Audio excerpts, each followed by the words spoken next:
Bienvenue dans cette nouvelle saison de Station Europe. Nourrir Bruxelles, c'est un festival qui va s'ouvrir dans quelques jours et qui veut donner un coup de projecteur sur la transition écologique et alimentaire dans la région bruxelloise. On en parle avec Élodie Vandenplas, coordinatrice du festival, et Benoît Biteau, député européen et agriculteur militant. Voici Station Europe.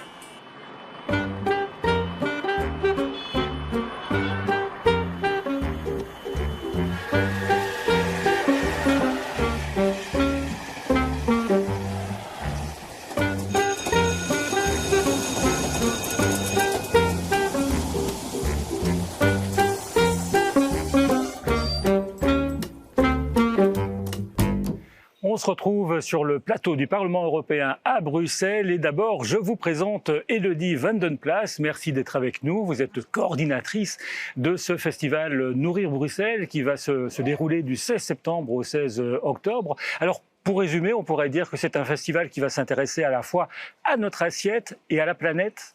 Oui, tout à fait. Alors, Nourrir Bruxelles, c'est un festival sur la transition alimentaire, écologique et sociale. Alors, quand on parle de transition alimentaire, c'est en fait de re-questionner finalement nos modes de production et de consommation alimentaire. Comment est-ce qu'on produit nos aliments et comment est-ce qu'on se nourrit. Et donc, évidemment, on va parler d'agriculture, on va parler d'impacts environnementaux puisque l'agriculture est aussi responsable des émissions de gaz à effet de serre.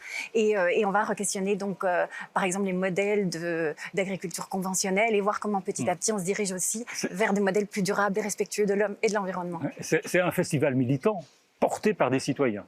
Oui, tout à fait. C'est vraiment un festival engagé, militant. On regroupe aujourd'hui plus ou moins 150 activités diverses qui se trouveront dans toute la région de Bruxelles. On entend par là des ateliers, du théâtre, des conférences, des prises de parole citoyennes. On a des débats, des outils pédagogiques pour les enfants. Donc voilà, l'idée c'est que tout le monde se sente inclus, se sente convié, invité.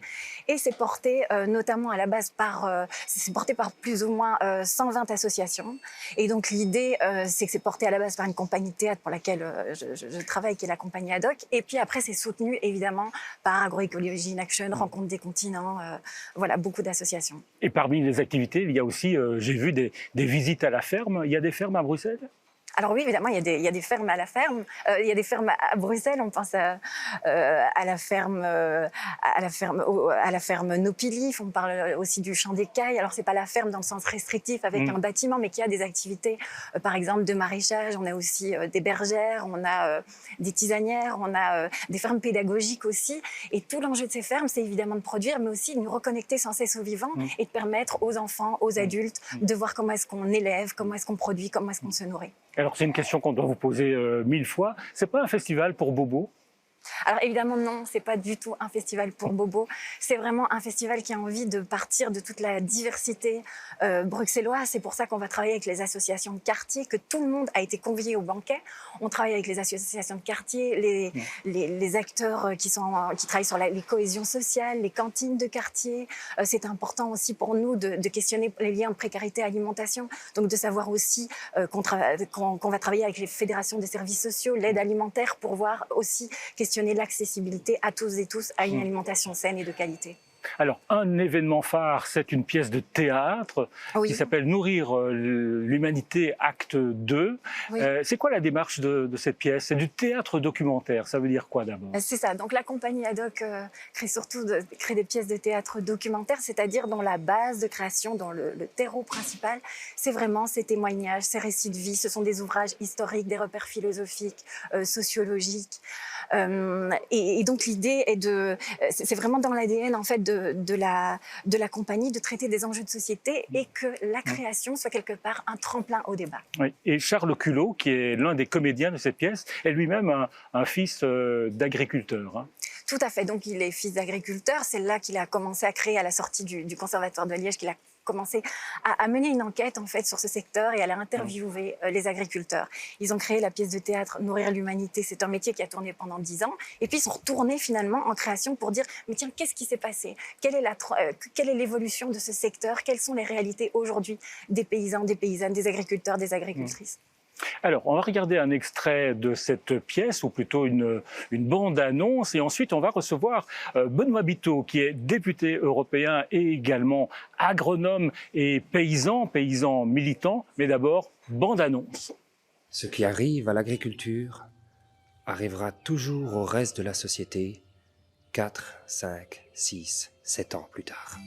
L'Organisation mondiale de commerce. Le commerce? Faites une organisation mondiale de producteurs, mais là, ils n'en veulent pas, hein. Le commerce, c'est des trucs comme ça qu'il faut supprimer. Je sais pas, il faut le dire quand même. Nous, on est révoltés, quoi.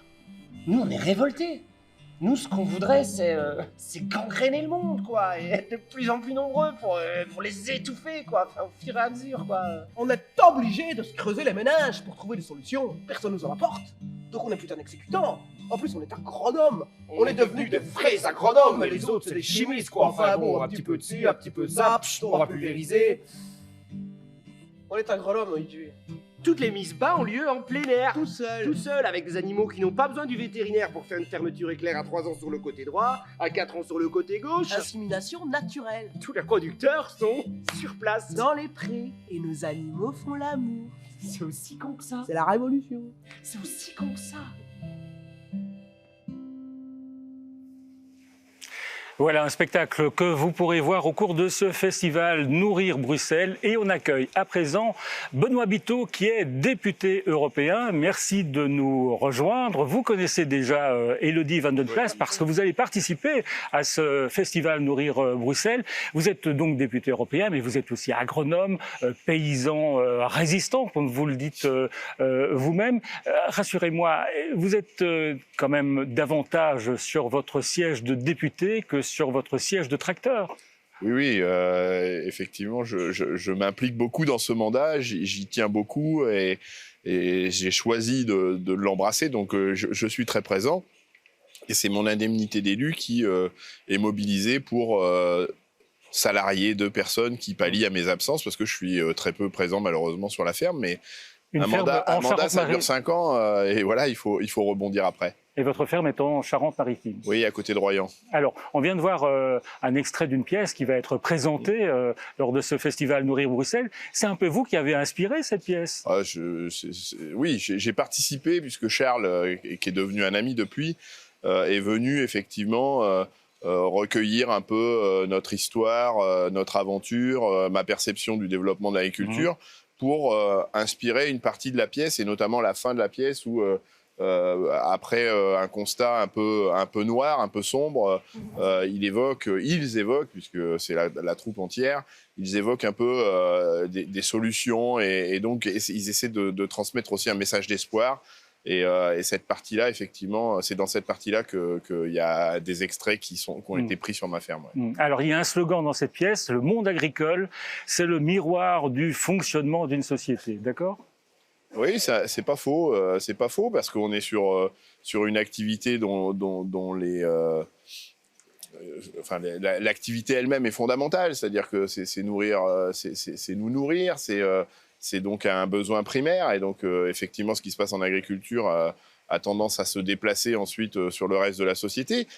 Mais c'est vecteur d'espoir aussi, c'est-à-dire que, notamment pour quelqu'un comme moi qui essaie de lutter pour un autre développement agricole, si on arrive à gagner cette bagarre-là du développement d'une autre agriculture, on peut espérer que la société emboîte le pas et que effectivement, on ait un rebond dans cette société qui ferait peut-être des meilleurs choix que ceux qui sont faits aujourd'hui. Mais alors précisément, lors de ce confinement que l'on a connu, on a vu que beaucoup de citoyens avaient privilégié des circuits courts. Ça, c'est une bonne chose, ça favorise l'agriculture familiale, c'est quelque chose qui vous donne un certain espoir, ou vous pensez que c'est une mode passagère ? Il y a eu un mouvement incontestable au moment du confinement, effectivement, de retour auprès des producteurs pour acheter de la nourriture parce que les gens avaient plus de temps, je pense aussi, pour aller faire leur achat, pour cuisiner, et peut-être ils avaient aussi envie dans cette période où il y avait plus trop de liens sur l'extérieur, retrouver le plaisir d'une bonne nourriture, et donc il y a eu ce mouvement-là. Malheureusement, il y a toujours un pendant plus négatif, c'est que quand il y a eu à nouveau le déconfinement et que les gens ont repris un peu une vie un peu plus classique, seulement à peu près un tiers des personnes qui avaient fait le chemin vers les producteurs ont maintenu cette habitude alimentaire, et ça c'est plutôt dommage. Mais Mais après, moi, je regarde toujours plus facilement le verre à moitié plein, et un tiers, c'est aussi pas mal. C'est déjà quoi. pas mal. Élodie, vous confirmez, les habitudes des gens, des citoyens, des consommateurs ont changé grâce au confinement? Alors c'est vrai que par exemple pour les groupes d'achat solidaires à l'agriculture paysanne, c'est vrai qu'ils ont eu quelques augmentations de personnes qui ont pris des abonnements. Il y a aussi beaucoup de personnes qui sont retournées vers le producteur direct, vers le maraîcher, vers la ferme. Et puis c'est vrai que ça a un peu diminué. Mais donc ce qui est intéressant de se poser aussi, c'est comment est-ce que il n'y a pas un peu plus de cadres qui privilégient, en fait, qui font en sorte qu'on ait le temps de s'investir vraiment dans cette transition. Parce que c'est sûr que quand on doit retourner à nos habitudes, ben, très vite on a envie de se dire ben non, voilà, et que cette transition elle est en marche, elle est sans cesse re-questionnée, elle est actuelle et qu'il faut nous permettre de nous engager pleinement dedans, quoi. Alors, il y a un grand enjeu pour les agriculteurs pour le moment en Europe, c'est la réforme de la PAC, la politique agricole commune, que le Parlement européen doit d'ailleurs voter ou rejeter durant les semaines qui viennent. La Commission européenne déclare que cette réforme, que cette nouvelle politique agricole commune va être plus verte, qu'elle va favoriser les petits agriculteurs. Vrai ou faux? C'est absolument faux, et je le regrette d'ailleurs. Hein. C'est-à-dire que là, quand la Commission déclare des choses comme ça, même le Conseil, hein, d'ailleurs, le Conseil est sur la même ligne. Quand on regarde comment fonctionne la PAC, on n'a pas changé le cœur du réacteur.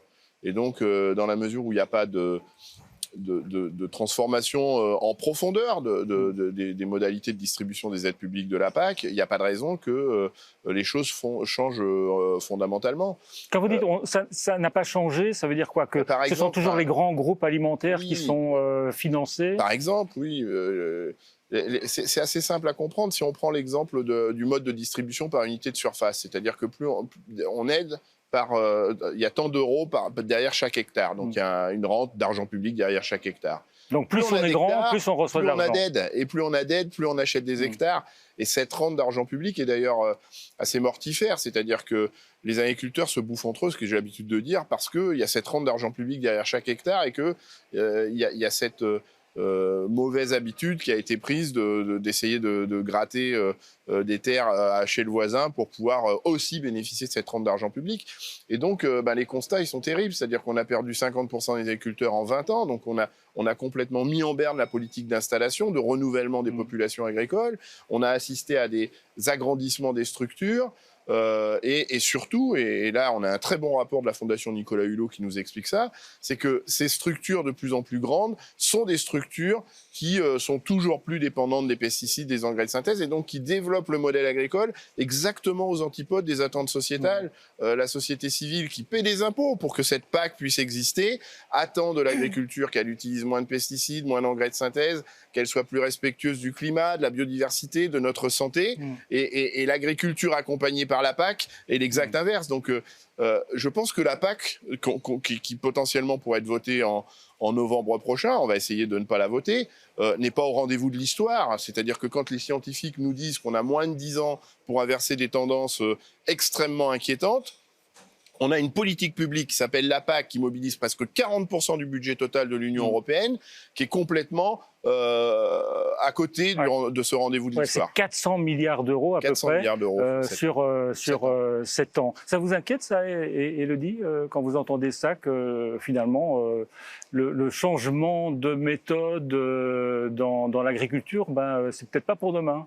Oui, c'est tout à fait. Évidemment que c'est inquiétant et en tant que mouvement citoyen, on se demande comment changer ces rapports de force, comment ça se fait que des agriculteurs sont engagés dans ces voies de la transition pour une agriculture plus écologique, plus durable, plus juste, et que malgré tout, on a l'impression que rien n'est entendu. Donc la question, c'est qu'est-ce qu'on peut faire pour amplifier cette voix? Qu'est-ce qu'on doit encore faire, nous?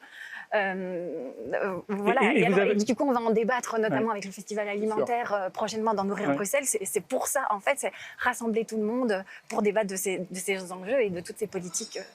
Mais vous avez envie de dire, Benoît Biteau, comme agriculteur, vous êtes bien, vous êtes top, mais comme député, vous ne servez pas à grand-chose. Pas Benoît, c'est ça que j'ai envie de dire. Qu'est-ce que tu fais? Qu'est-ce que vous foutez, Benoît Biteau? La difficulté ou le challenge, mais moi j'adore ça, partir de ça et essayer d'aller arracher des victoires, c'est d'aller convaincre au-delà de la formation politique qui est déjà la mienne et qui est déjà convaincue, qui ne pèse que 10%. Et je suis un optimiste maladif, moi. Donc, quand en octobre 2020, le groupe des Verts, à mon initiative, a déposé un amendement de rejet de la PAC pour déjà la repousser dès 2020, on était 75 à déposer l'amendement de rejet. Et aujourd'hui, et au vote, pardon, il y a plus de 200 députés qui ont voté contre cette PAC. Un tiers du Parlement européen a voté contre cette PAC. Donc, il y a quand même un message intéressant qui s'exprime avec ce tiers d'eurodéputés qui n'a pas voté cette PAC. Et cette PAC, entre octobre 2020 et aujourd'hui, pendant la phase de trilogue, c'est-à-dire le moment où la Commission, le Conseil et le Parlement discutent d'une copie stabilisée soumise au vote, donc en seconde lecture au Parlement européen, cette copie a été à nouveau affaiblie. Donc tout le travail qui me reste à faire et qui reste à faire aux collègues qui sont convaincus par ce que je défends, c'est d'aller convaincre au-delà de ce tiers d'eurodéputés qui a déjà voté contre en octobre pour tenter de cette fois la faire tomber et éviter que cette PAC s'inscrive encore dans le paysage politique pour 6 ou 7 ans encore. Ça, ce serait effectivement dramatique. Et comme vous l'avez dit, soutenir une agriculture bio, c'est lutter aussi contre le changement climatique, parce qu'on montre souvent du doigt les agriculteurs. L'agriculture, c'est 25% des émissions de CO2 à peu près. Oui, l'agriculture, j'ai l'habitude de dire que l'agriculture est victime du changement climatique. C'est-à-dire qu'on le voit avec les épisodes de canicule, de sécheresse, mais aussi d'inondations, de crues. Enfin, l'agriculture est victime du changement climatique, c'est incontestable. Mais elle est aussi coupable du changement climatique. C'est-à-dire que c'est la deuxième activité économique émettrice de gaz à effet de serre après les transports liée aux activités humaines. Donc on doit absolument faire en sorte que les politiques publiques qui accompagnent l'agriculture accompagnent une agriculture qui se dédouane de la dépendance du pétrole et qui affaiblit ses émissions de gaz à effet de serre. Mais surtout, l'agriculture est la solution. C'est-à-dire que les espaces agricoles occupent 60-70% des espaces tout autour de nous et on doit mobiliser ces terres agricoles sur la séquestration des gaz à effet de serre de manière à ce que l'agriculture soit l'activité qui atténue le changement climatique. Et c'est possible en séquestrant des gaz à effet de serre dans le sol. Et en plus, on allume un cercle vertueux, c'est-à-dire qu'on a des sols qui stockent davantage d'eau pour nourrir les plantes s'il y a plus de matière organique, donc plus de carbone dans les sols. Donc on allume véritablement un cercle vertueux en engageant l'agriculture dans l'atténuation du changement climatique. Et alors, ce qui provoque énormément d'émissions de CO2 dans l'agriculture, eh bien, c'est la viande. Est-ce qu'il faut arrêter de manger de la viande, Élodie? Alors celle-ci, ça dépend aussi celle-ci elle est bio, hein, elle est bio, oui, emballée quand même dans du plastique. Ouais. Oui, c'est vrai. Ouais, complètement. Alors, est-ce qu'il faut arrêter? C'est bien de renouveler ses sources de protéines. Le fait, c'est de savoir aussi comment est-ce qu'elle a été traitée, cette viande, comment est-ce qu'on les a élevées. C'est surtout ça, si ça fait partie d'un élevage intensif, ça forcément, c'est vraiment la viande à proscrire, je dirais. Voilà, oui. Benoît Biteau, il faut arrêter de produire et de manger de la viande. Hop. Attention, hein, on ne gaspille pas la nourriture, Paul. Non, on peut pas. Enfin, le propos, il n'est pas aussi tranché que ça. C'est-à-dire que la position, et moi, je suis un ancien scientifique et j'essaie d'avancer avec des données objectives. Ce qui est sûr, c'est qu'il faut en manger beaucoup moins. Et c'est un éleveur qui vous le dit, y compris le lait d'ailleurs. Les productions issues des élevages, il va falloir réduire. Notre cible, ce vers quoi il faut qu'on tende et donc ce à quoi il faut qu'on s'attaque, c'est la disparition des élevages industriels et concentrationnaires. Parce que ceux-là sont effectivement très émetteurs de gaz à effet de serre, parce qu'on renferme des animaux dans des bâtiments. Les herbivores ne mangent plus d'herbe, alors que c'est quand même un fondamental. Nourrir des herbivores avec de l'herbe, c'est quand même assez évident. Et pourtant, ces animaux renfermés dans des bâtiments sont nourris à base d'une ration constituée de maïs, dont on connaît les désastres ici en Europe, liés à l'irrigation, liés à l'utilisation massive de pesticides sur cette culture-là en monoculture, et liés à l'utilisation des engrais de synthèse, avec les problématiques de pollution des eaux, nitrates. Donc le maïs désastreux en Europe, mais le maïs est pauvre en protéines. Et donc pour compléter la ration à base de maïs, comme on a mobilisé les surfaces pour produire du maïs en Europe, on est obligé d'importer des protéines de l'autre côté de l'Atlantique. Et là, on voit qu'on accélère le phénomène de changement climatique avec ces élevages-là, parce que ce soja est produit sur des zones qui étaient dédiées à la production de forêts tropicales et amazoniennes, qu'on a déforestées pour produire le dit soja. Et donc, en amont de l'élevage, on a déjà des productions pour nourrir ces animaux qui sont accélérateurs du changement climatique. Alors que quand on met des animaux à l'herbe, sur des espaces qui ont souvent des valeurs patrimoniales remarquables, on a des animaux qui trouvent une ration alimentaire locale, équilibrée en protéines, en énergie, et qui produisent en plus du lait et de la viande de bien meilleure qualité que quand les animaux sont nourris avec du soja et du maïs. Mais surtout, ces espaces entretenus par ces animaux, ces espaces prairiaux entretenus par ces animaux, sont des espaces éminemment stratégiques pour séquestrer les gaz à effet de serre et participer à l'atténuation du changement climatique. Donc, c'est pas aussi manichéen que ça, mais effectivement, il faudra réduire de façon très, très, très importante notre dépendance à des produits qui sortent de ces élevages-là. Et effectivement, la bonne trajectoire, c'est supprimer les élevages intensifs, productivistes et concentrationnaires. Et par contre, ne maintenir des activités d'élevage sur des espaces où il n'y a pas d'autre fonction que l'élevage qui soit possible. Je pense aux zones humides, je pense aux zones de montagne, par exemple. Élodie, vous allez inviter Benoît Biteau à participer à ce festival. Vous allez lui demander quoi, en fait ? Mais on va l'inviter dans le cadre justement de la PAC. On a envie d'avoir des nouvelles, de savoir comment est-ce que des mouvements citoyens peuvent aussi se mobiliser sur ces enjeux. C'est évident, quand vous dites que ça va être reporté, du coup, en attendant, qu'est-ce qu'on peut faire et tout, est-ce qu'on redescend dans la rue?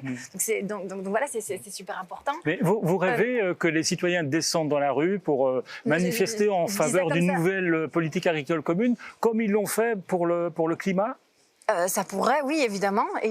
Mais l'idée, en fait, de ce festival, c'est aussi d'augmenter nos capacités, de comprendre, de cerner davantage ce qui nous entoure. Et du coup, les politiques européennes, c'est super important aussi de s'y intéresser et de permettre à chacun, justement, d'avoir accès à des députés, de pouvoir parler avec eux, quoi.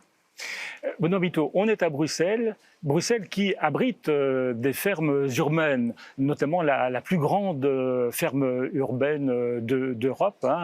Est-ce que c'est une bonne idée, ça, les fermes urbaines, ou une fausse bonne idée? Bon, c'est toujours une bonne idée. Quand je vois l'engouement, enfin, je fais une analogie souvent avec ces fermes urbaines, avec l'engouement que suscite le Salon de l'agriculture à Paris. On voit bien que les urbains, ils ont besoin de cette reconnexion avec la nature, avec les producteurs, qu'ils ont besoin d'identifier ce qu'ils mettent dans leur assiette. Et donc, ces fermes urbaines, il faut être lucide, elles ne pourront pas satisfaire la production alimentaire de zones où la concentration de population est extrêmement importante. Une ville comme Bruxelles, je ne connais pas le nombre d'habitants, mais c'est colossal. Et donc, même une ferme urbaine ou des fermes urbaines qui seraient installées au sein ou à proximité de la ville de Bruxelles ne suffiront pas. En revanche, elles ont ce mérite-là de replacer des activités agricoles auprès des urbains, des citadins qui ont besoin de cette reconnexion. Et puis moi j'ai du mal avec les logiques cloisonnées, même si effectivement dans une zone urbanisée c'est difficile de trouver des zones agricoles, mais on trouve encore des zones d'espace vert. On parlait d'élevage juste avant, Paul, où on disait que l'élevage entretient des espaces remarquables. Mais on a aussi des espaces remarquables, des espaces verts en ville, et où l'agriculture peut être un acteur plutôt que de mettre des tondeuses ou des machines thermiques pour entretenir des espaces. Pourquoi pas imaginer des chèvres, des moutons, des choses comme ça, et ça recrée du lien. Et dans les villes où les maires ont décidé, les équipes municipales ont décidé de revenir à ces outils, à l'entretien avec ces outils-là, avec des animaux en l'occurrence, on a des résultats qui sont plutôt intéressants. Après, soyons lucides, ça ne permettra pas la souveraineté alimentaire de la ville de Bruxelles ou des grandes villes, mais au moins ça a un certain nombre de vertus et ça peut éveiller, on parlait tout à l'heure de ce qui s'est passé pour le confinement, ça éveille des consciences. Ça éveille des consciences et ça amène les gens à se poser la question de faire bouger leur régime alimentaire. Et ça rejoint ce qu'on disait avec Élodie tout à l'heure sur comment est-ce qu'on peut faire bouger les lignes de la PAC. Eh bien, c'est des initiatives comme ça aussi qui font que certains citoyens ont envie de s'engager pour que les choses changent. Et moi, je suis eurodéputé, j'essaie de faire bouger les lignes ici à l'intérieur du Parlement européen, mais sans l'action à l'extérieur du Parlement européen, des ONG, des citoyens qui se mobilisent, qui, parce qu'ils sont contribuables et que c'est leur argent public qu'on va distribuer pour orienter les pratiques agricoles, ont leur mot à dire. Et il faut absolument qu'ils s'expriment, il faut absolument qu'ils continuent de réclamer un autre développement agricole que celui qui est sur la table aujourd'hui, qui, je le répète, n'est pas au rendez-vous de l'histoire du climat, de l'histoire de la biodiversité, de l'histoire de notre santé. Et donc, on a besoin de vous. Moi, je le dis en toute humilité, on a besoin de vous pour faire bouger les lignes. Benoît Biteau, à côté de vous, 2 enveloppes avec une bonne question et une mauvaise question. Vous choisissez laquelle? Moi, je prends la mauvaise question. La mauvaise parce que question. souvent, c'est tout. Et Il n'y a pas de mauvaise question. Donc, donc je vais regarder ce qu'il y a Et vous dans la l'enveloppe lisez de la mauvaise à question. haute voix et sans crainte. Ah, Bruxelles, ville de travail ou ville de plaisir? Alors, ça dépend si ça s'adresse à moi ou si c'est une analyse qu'on pourrait faire. Ah non, à vous, Benoît Biteau. Est-ce que vous sortez d'abord? Parce qu'on reproche bien souvent aux députés européens de vivre dans une bulle. Oui, c'est vrai. Euh, Alors, moi, j'essaie de sortir. Il y a la place du effectivement. Luxembourg juste en face. Est-ce que vous aventurez parfois jusqu'à cette place? Ah oui, oui, je vais au-delà. Mais effectivement, le risque, il est grand parce que tout est organisé ici pour qu'on puisse vivre justement dans ce bâtiment. C'est pas un bâtiment, c'est une petite ville, hein, Ouais. le Parlement européen.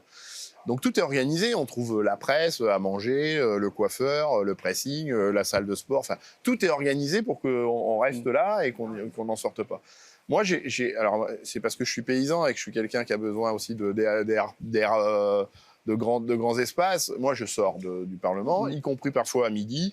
D'ailleurs, là, tout à l'heure, je m'éloigne un peu du Parlement. J'organise des rencontres même au-delà du Parlement pour justement sortir de la bulle. Alors après, sur la question ville de travail ou ville de plaisir, alors c'est pas désagréable hein, ce que je fais. J'adore ce combat parce que moi je le vis un peu comme un combat politique que je conduis sur le sujet de l'agriculture et de la PAC. Donc j'y prends beaucoup de plaisir, c'est pas contestable. Mais je viens là surtout pour travailler quand même. Hein. Pour moi, c'est plutôt un moment où je travaille beaucoup. Je suis sorti encore hier soir d'ici à 23h. Hein. En tout cas, vous aurez l'occasion de sortir en participant au festival Nourrir Bruxelles, qui se déroulera donc entre le 16 septembre et le 16 octobre.